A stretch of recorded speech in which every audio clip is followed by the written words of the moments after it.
Vector के multiplication को अब हम सीखेंगे, यानी वेक्टर क्वांटिटी को किसी स्केलर क्वांटिटी से जब मल्टीप्लाई करेंगे वो क्या चीज़ है उसको हम यहाँ डिफाइन भी करेंगे और उसका एक मीनिंग भी हम समझेंगे। तो यहाँ पे मल्टीप्लिकेशन ऑफ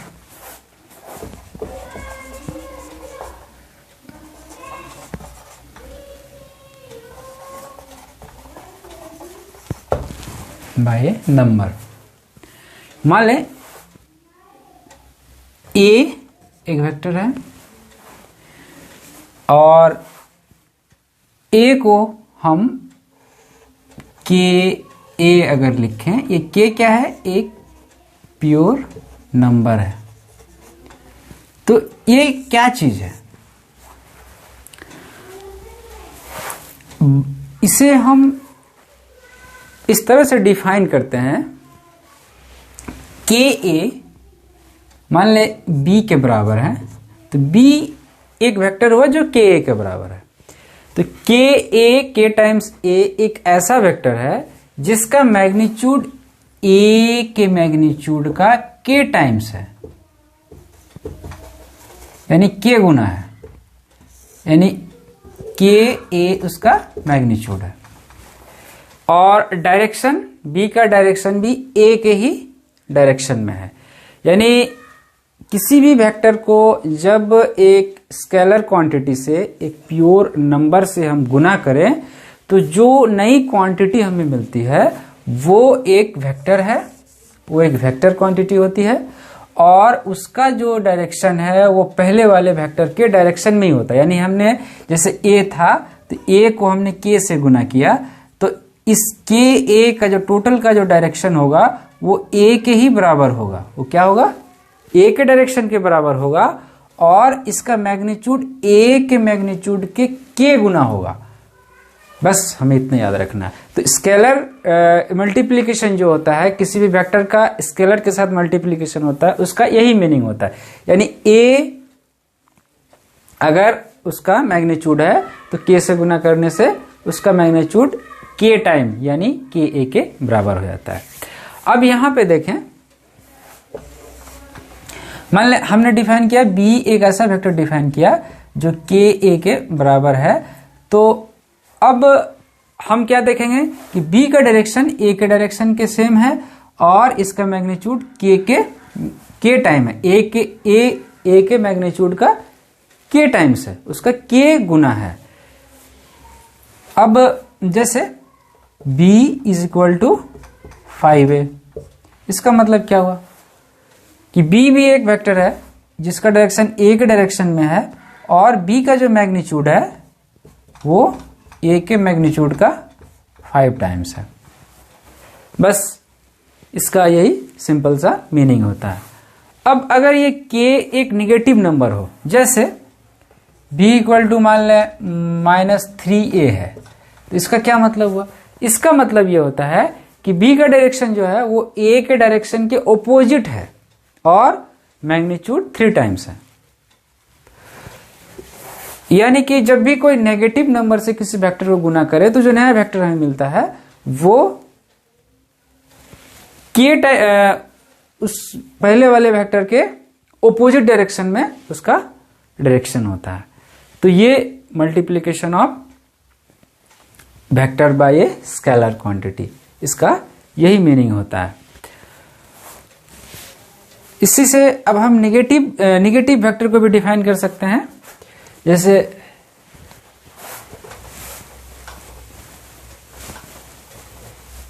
वेक्टर है ये -a, इसका क्या मतलब हुआ, हम यहां पे देखते हैं ये -a, ये 1 से -1 से गुना किया हुआ, a को अगर हम -1 से गुना करें तो -a होता है। इसका मतलब होता है कि ये वेक्टर जो है ये a के बराबर ही है इसका मैग्नीट्यूड, लेकिन इसका डायरेक्शन ऑपोजिट है। सिंपली इसका डायरेक्शन ऑपोजिट हो गया। तो नेगेटिव ऑफ वेक्टर अब हमको यहां पे हमने डिफाइन कर दिया, -a is equal to b, इसका मतलब A एक ऐसा वेक्टर है जिसको हमने -1 से मल्टीप्लाई किया तो B मिला, तो B A का निगेटिव है और B का डायरेक्शन A के डायरेक्शन के ऑपोजिट है और इसका मैग्नीट्यूड सेम है। यही मीनिंग होता है निगेटिव ऑफ ए वेक्टर का। सब्ट्रैक्शन ऑफ वेक्टर्स, ये क्या होता है, इसे हम यहां पे डिफाइन करेंगे।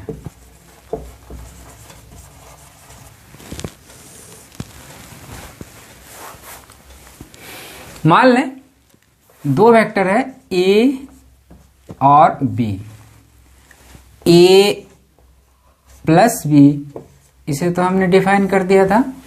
इसका रिजल्टेंट हम कैसे निकालेंगे ये भी हमने सीखा था। अब हम आगे देखते हैं कि ये A माइनस B का क्या मीनिंग होता है, इसे हम किस तरह से डिफाइन करेंगे। इसे हम सिंपल इस मीनिंग में समझ सकते हैं कि A एक वेक्टर है और इसके साथ माइनस B को हमने जोड़ दिया। माइनस B को हमने A के साथ जोड़ दिया। ये सब्सट्रैक्शन को इस तरह से हम डिफाइन कर सकते हैं, यानी सब्सट्रैक्शन ऑफ ए वेक्टर ये है कि पहले वेक्टर को दूसरे वेक्टर के निगेटिव के साथ हम जोड़ दें।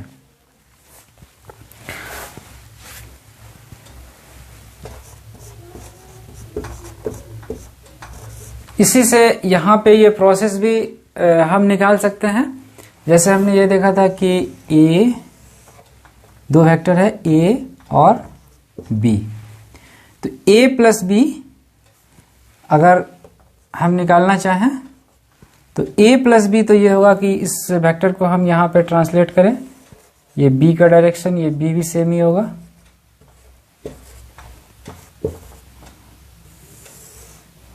तो ये ट्रायंगल लॉ ऑफ एडिशन से ये A प्लस B है।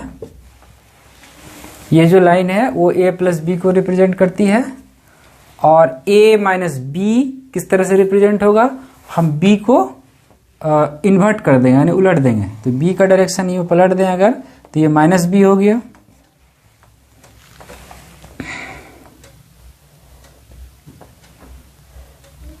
इनके बीच का एंगल अगर थीटा है, यहां पे ये थीटा होगा। अभी इसी एंगल पे यहां से ये भी रिवर्ट हो जाएगा, ये थीटा। अब यहां पे देखें, इनका जो सम होगा ट्रायंगल लॉ ऑफ एडिशन से, ये जो होगा, ये जो लाइन, ये A माइनस B को रिप्रेजेंट करेगा। ये जो लाइन है ये A माइनस B को रिप्रेजेंट करेगी।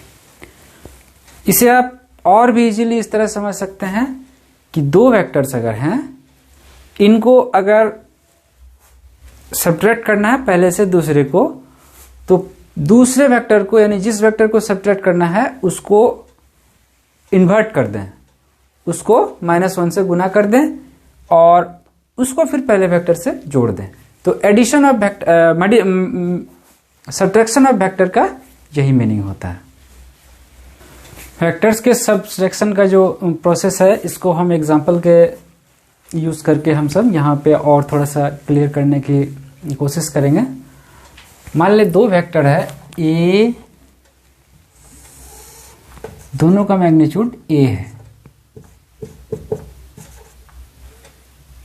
और B इसका मैग्नीट्यूड भी, या A की जगह पे हम कोई और सा लेटर यूज करते हैं, यहाँ पे x यूज करते हैं, यहाँ पे x। मान लो दोनों ही वेक्टर का मैग्नीट्यूड x है और दोनों के बीच का एंगल जो है वो 60 डिग्री है। अब इसका जो एडिशन होगा, दोनों का एडिशन, उसका मैग्नीट्यूड हम सब यहाँ पे निकालेंगे और इसका सब्ट्रैक्शन जो है उसका मैग्नीट्यूड निकालने की कोशिश करेंगे। तो देखें, जब ये सब्ट्रैक्शन होगा तो A माइनस B जो होगा, तो ये माइनस B यानी कि इसका इस तरफ निगेटिव वेक्टर ले लेंगे, यानी वेक्टर का डायरेक्शन अपोजिट होगा, इसका ये जो मैग्नीट्यूड है वो भी सेम ही होगा। अब चूंकि ये एंगल 60 डिग्री का है तो ये एंगल भी 60 डिग्री ही होगा, और ये पूरा का पूरा एंगल 180 डिग्री का होता है। इसमें 60 माइनस अगर हो जाए तो ये एंगल 120 डिग्री का होगा।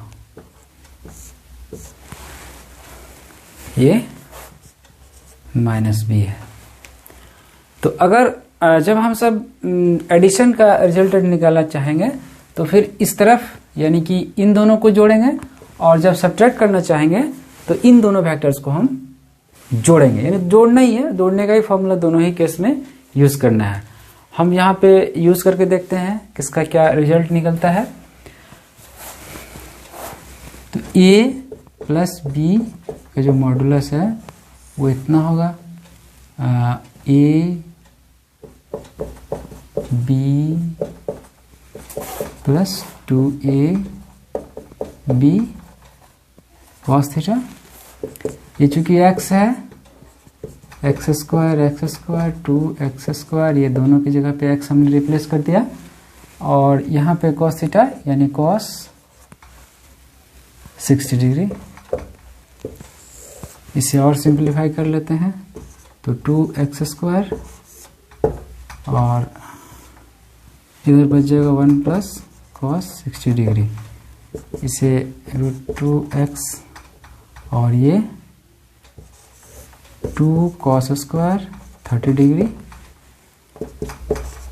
2x 2 कॉस 30 डिग्री, ये इतने के बराबर होगा, यानी 2x कॉस 30 डिग्री 3/2।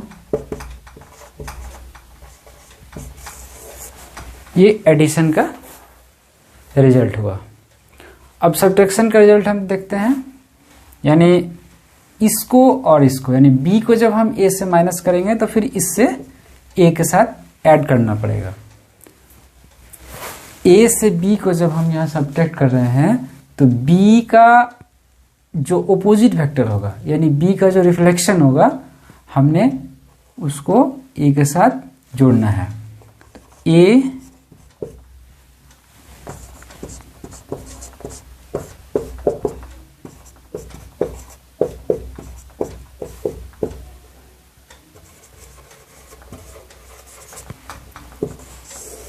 अब देखें यहाँ पे बड़ी चीज है कि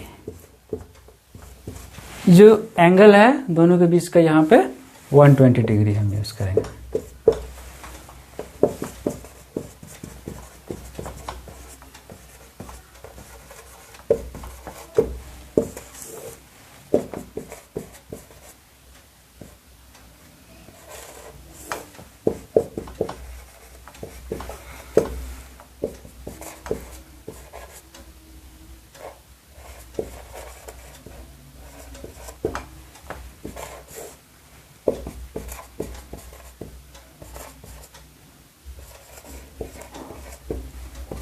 अब यहाँ पे cos 60 यानी 1/2 x के बराबर होगा। तो a माइनस b का जो रिजल्टेंट है उसका मैग्नीट्यूड x होगा, और a प्लस b का जो रिजल्टेंट है उसका मैग्नीट्यूड √3x होगा। हमने यहाँ पे क्या देखा, एडिशन हो या सब्ट्रैक्शन हो, दोनों ही को हम ये ट्रायंगल लॉ ऑफ एडिशन के तरीके से हम कर सकते हैं। यहाँ पे बस ध्यान इतना रखना है कि जिस वेक्टर को हम सब्ट्रैक्ट करेंगे, जिस वेक्टर को किसी दूसरे से हम सब्ट्रैक्ट करेंगे तो उसको हम पहले निगेटिव बना लेंगे। यानी देखिए यहाँ पे हमने a से a वेक्टर जो है उससे हमने b को सब्ट्रैक्ट किया, तो उसके लिए हमने क्या किया कि पहले b को निगेटिव कर दिया। यानी b का एक ऐसा वेक्टर b के रिस्पेक्ट में लिया जिसका मैग्नीट्यूड सेम होगा b के बराबर, और उसका डायरेक्शन अपोजिट होगा। और अब ये जो वेक्टर है जिसको हमने b के अपोजिट में एक वेक्टर जिसको लिया, उसको a के साथ हम जोड़ देंगे। तो अब जो जोड़ने से रिजल्ट निकलेगा वो a माइनस b के बराबर होगा। हमने यहाँ पे ये सब्ट्रैक्शन किया, यहाँ पे एडिशन किया। ये आप देखें, कंपेयर करें, तरीका दोनों में सेम है, बस फर्क इतना है कि जिस वेक्टर को मैंने सब्ट्रैक्ट किया उसको पहले नेगेटिव बना करके पहले